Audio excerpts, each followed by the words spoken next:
നമസ്തേ. ഞാൻ 2 ദിവസം മുമ്പ് എൻ്റെ ഡയബറ്റീസിൻ്റെ കൺസൾട്ടേഷനുമായിട്ട് ഒന്ന് കോട്ടയ്ക്ക് വരെ പോയി.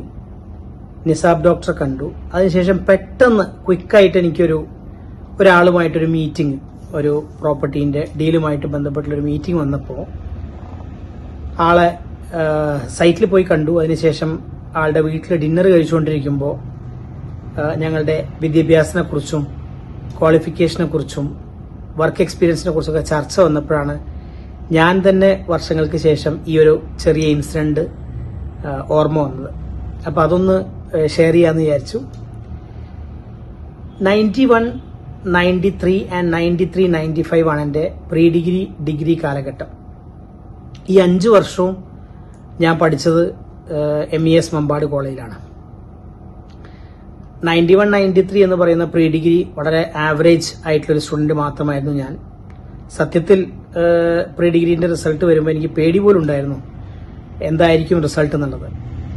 അതിനുശേഷം ഡിഗ്രി 93 to 96 കാലഘട്ടത്തിൽ പഠിച്ചുകൊണ്ടിരിക്കുമ്പോൾ വ്യക്തമായിട്ടുള്ള ധാരണ വന്നു എന്തായിരിക്കും ഫ്യൂച്ചറിൽ എൻ്റെ ജോലി, എന്തായിരിക്കും എൻ്റെ കരിയർ, ഞാൻ എങ്ങനെ മുന്നോട്ട് പോകണം എന്നുള്ളത്. ഒരു 95, 96 കാലഘട്ടത്തിലൊക്കെ വളരെ ക്ലിയർ ആണ്.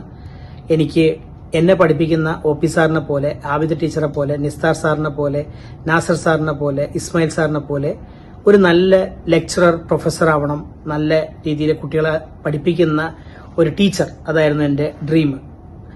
ആ ഡ്രീമിൽ ഞാൻ എങ്ങനെ കോളേജിലേക്ക് വരണം, ഏത് വണ്ടിയിൽ വരണം, എൻ്റെ ലഞ്ച് ഞാൻ എങ്ങനെ ക്യാരി ചെയ്യണം, ഇത്ര ഡീറ്റെയിൽ ആയിട്ട് വരാൻ എനിക്ക് അന്ന് എൻ്റെ മനസ്സിൽ ആ ഒരു ചിന്തകൾ ഉണ്ടായിരുന്നു. പക്ഷേ ലൈഫ് നമ്മൾ വിചാരിക്കുന്ന പോലെയല്ലോ നടക്കുക. 96 ഡിഗ്രി എക്സാം എഴുതി, റിസൾട്ടിന്റെ ഡേറ്റ് വന്നു. ഞാൻ വളരെയധികം പ്രതീക്ഷയോടുകൂടി കോളേജിൽ റിസൾട്ട് നോക്കുമ്പോൾ എൻ്റെ സഹപാഠികൾ, എൻ്റെ കൂടെ പഠിച്ച ആൾക്കാരെല്ലാം ഭയങ്കര സന്തോഷത്തിൽ നിൽക്കുമ്പോൾ എൻ്റെ റിസൾട്ട് വിത്ത്ഹെൽഡ് ആണ് എന്ന് പറഞ്ഞു. ഓടിച്ചെന്ന് നിസ്താർ സാറിനോട് ചോദിച്ചപ്പോൾ സാറിനോട് പറഞ്ഞു, എടാ നിന്റെ റിസൾട്ട് വന്നിട്ടില്ല, എന്തോ പ്രശ്നമുണ്ടെന്ന് തോന്നുന്നു, നീ പെട്ടെന്ന് യൂണിവേഴ്സിറ്റി പോകണം. റിസൾട്ട് വാങ്ങിച്ച് വീട്ടിലേക്ക് അല്ലാതെ വന്നതുകൊണ്ട് തന്നെ അന്ന് മൊബൈൽ ഫോണോ ഒന്നും ഇല്ലാത്തതുകൊണ്ട് ഞാൻ അവിടുന്ന് കയ്യിലുള്ള ആ കാശും വെച്ച് ഓടി. അവിടെ യൂണിവേഴ്സിറ്റി ചെന്ന് അഡീഷണൽ രജിസ്ട്രാറെ കണ്ടപ്പോൾ പുള്ളി എന്നോട് പറഞ്ഞു, റിയലി സോറി, 3 പേപ്പറിൽ നിങ്ങളുടെ അഡീഷണൽ ഷീറ്റ് ഒഴികെ, മെയിൻ ഷീറ്റ് അല്ലാത്ത എല്ലാ അഡീഷണൽ ഷീറ്റ്സും മിസ്സിംഗ് ആണ്, അതുകൊണ്ട് ഞങ്ങൾക്ക് റിസൾട്ട് പബ്ലിഷ് ചെയ്യാൻ പറ്റിയിട്ടില്ല. എല്ലാം, ജീവിതത്തിന്റെ എല്ലാം നഷ്ടപ്പെട്ട ഞാൻ അവിടെ നിന്ന് കരഞ്ഞപ്പോൾ പുള്ളിയോട് പറഞ്ഞു, സാജൻ വിഷമിക്കേണ്ട, ചെറിയൊരു ലക്കും കൂടെ അതിന്റെ കൂടെ നടന്നിട്ടുണ്ട്. സാജന് നഷ്ടപ്പെട്ടിട്ടുള്ള ഈ അഡീഷണൽ ഷീറ്റ്സ് എല്ലാം ആ കോളേജിൽ തന്നെ സപ്ലിമെന്ററി എഴുതിയിട്ടുള്ള ഒരു വിദ്യാർത്ഥിയുടെ കൂടെ ആരോ ചേർത്ത് കെട്ടിവെച്ചിട്ടുണ്ട്. അത് രണ്ടും ഒരേ വാല്യുവേഷൻ ക്യാമ്പിലായതുകൊണ്ട് തന്നെ ഒരേ സാറിന്റെ അടുത്ത് കിട്ടിയതുകൊണ്ട് രണ്ടും അത് ക്യാൻസൽ ചെയ്ത് കവർ ചെയ്തിട്ട് ഇവിടെ കിട്ടിയിട്ടുണ്ട്. പക്ഷെ ഞങ്ങൾക്ക് റിസൾട്ട് തരണമെന്നുണ്ടെങ്കിൽ സാജൻ യൂണിവേഴ്സിറ്റിക്കെതിരെ ഒരു കംപ്ലൈന്റ് കൊടുക്കണം, കേസ് കൊടുക്കണം, വേഗം വീട്ടിൽ പോയിട്ട് മാതാപിതാക്കളോട് പറഞ്ഞിട്ടൊരു കേസ് കൊടുക്കൂ യൂണിവേഴ്സിറ്റിക്കെതിരെ എന്ന് പറഞ്ഞു. ഞാൻ അന്ന് എങ്ങനെയോ വീട്ടിലെത്തി കാര്യങ്ങൾ അവതരിപ്പിച്ചു. പാരന്റ്സ് നല്ല സപ്പോർട്ട് ചെയ്തു. നേരെ ഉടനെ തന്നെ എറണാകുളത്തുള്ള ഒരു ഫാമിലി ഫ്രണ്ട് ആയിട്ടുള്ള രവീന്ദ്രൻ പട്ടേക്കറിനെ പോയി കണ്ടിട്ട് നമ്മൾ കേസ് കൊടുത്തു. ഞാൻ തീർത്തും ഡിപ്രസ്ഡ് ആയിട്ടുള്ള ഒരു സ്റ്റേറ്റിൽ ഇങ്ങനെ നിൽക്കുകയാണ്. എന്ത് ചെയ്യണം എന്നറിയാതെ, നമ്മുടെ മനസ്സിലുള്ള ആഗ്രഹങ്ങളെല്ലാം നഷ്ടപ്പെട്ട ആ ഒരു രീതിയിൽ. ആ സമയത്ത് എൻ്റെ അമ്മയുടെ ചേച്ചിയുടെ മോൻ, എൻ്റെ കസിൻ മുരളി, ബാംഗ്ലൂരിൽ നിന്ന് എന്നെ അറിയിക്കുന്നുണ്ടായി, ഇത് ഒരു സ്റ്റേറ്റ് ഓഫ് അഫെയർ ആണ്, നമ്മളിത് ഈ സമയത്ത് സാജേട്ടന് വേണ്ടത് ഒരു ചേഞ്ചാണ്, സാജേട്ടൻ ഇങ്ങോട്ട് പോരൂ, ബാംഗ്ലൂരിലേക്ക് പോരൂ എന്ന് പറഞ്ഞു. അങ്ങനെ ഞാൻ മലയാളം മീഡിയം പഠിച്ച എനിക്ക് ഇംഗ്ലീഷ് ഫ്ലുവൻ്റ് അല്ല. അവിടെ ചെല്ലുന്നു. അവിടെ ചെന്ന് ഞാൻ അവൻ്റെ കൂടെ ആപ്ടെക്കിൽ ജോയിൻ ചെയ്യുന്നു. പതിയെ എൻ്റെ മുമ്പിൽ ഒരു വലിയ ലോകത്തിൻ്റെ ചിത്രം തെളിഞ്ഞു വരുന്നു. ആരും അറിയാത്ത, ആരും നമ്മളെ തിരിച്ചറിയാത്ത ആ നാട്ടിൽ നമ്മുടെ ഇംഗ്ലീഷോ ഒന്നും ബോധമല്ലാണ്ട് എനിക്കറിയാവുന്ന രീതിയിൽ പലരെയും പരിചയപ്പെട്ടു, പലരുമായിട്ടും ഫ്രണ്ട്ഷിപ്പ് ഉണ്ടാക്കി. അങ്ങനെ ഞാൻ പുതിയൊരു ലോകത്തിൻ്റെ ഫീലിംഗ് അനുഭവിച്ചു. യുറേക്ക ഫോബ്സിൽ ജോയിൻ ചെയ്തു. പോസ്റ്റ് ഗ്രാജുവേഷന് വേണ്ടി ജോയിൻ ചെയ്തു.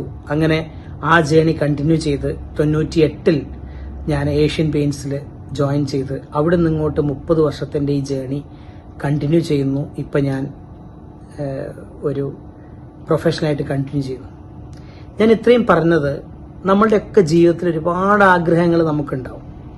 ഈ ആഗ്രഹങ്ങളുടെയൊക്കെ മുമ്പിൽ പലപ്പോഴും പല ആൾക്കാരുടെ രീതിയിൽ പല ഇൻസിഡന്റ് അനുഭവങ്ങളായിട്ട് നമ്മുടെ മുമ്പിൽ പ്രതിബന്ധങ്ങൾ, തടസ്സങ്ങൾ സൃഷ്ടിക്കപ്പെടും.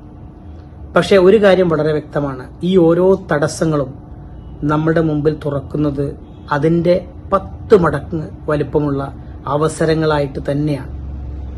നമുക്ക് അത്തരത്തിലുള്ള പ്രതിസന്ധികൾ വരുമ്പോൾ മാത്രമേ നമ്മൾ നമ്മുടെ ട്രൂ പൊട്ടൻഷ്യൽ തിരിച്ചറിയുള്ളൂ. ഞാനിപ്പോ എൻ്റെ ഈ 50ാമത്തെ വയസ്സിലും ഞാൻ ഒരു പുതിയ സംരംഭത്തിലേക്ക് കയറാനുള്ള കാരണം എൻ്റെ 30 വർഷത്തെ ഓരോ പ്രതിസന്ധികളിലും ദൈവം എനിക്ക് തന്നിട്ടുള്ള ഓപ്പർച്യൂണിറ്റികൾ കണ്ടുകൊണ്ട് തന്നെയാണ്.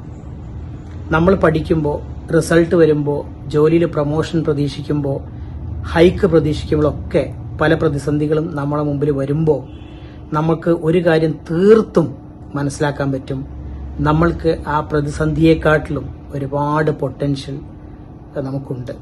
ആ ട്രൂ പൊട്ടൻഷ്യൽ നമുക്ക് തിരിച്ചറിയാൻ നമുക്ക് സാധിക്കണമെങ്കിൽ നമ്മൾ ഇരിക്കുന്ന കംഫർട്ട് സോൺ വിട്ടിട്ട് പുതിയ തലങ്ങൾ കണ്ടെത്താൻ നമുക്ക് സാധിക്കണം. പ്രതിസന്ധികളിൽ തളരാതെ പുതിയ തലങ്ങളിലേക്കുള്ള യാത്രയാണ് നമ്മുടെ കരിയർ ഗ്രോത്ത് എന്ന് പറയുന്നത്. അതിന് നിങ്ങൾക്ക് ഓരോരുത്തർക്കും സർവേശ്വരൻ ശക്തി നൽകട്ടെ. നല്ലൊരു നാളേക്കായിട്ട് നിങ്ങൾക്കൊക്കെ വേണ്ടി, എനിക്കും വേണ്ടി ഞാൻ പ്രാർത്ഥിക്കുന്നു. Have A wonderful day. Thank you.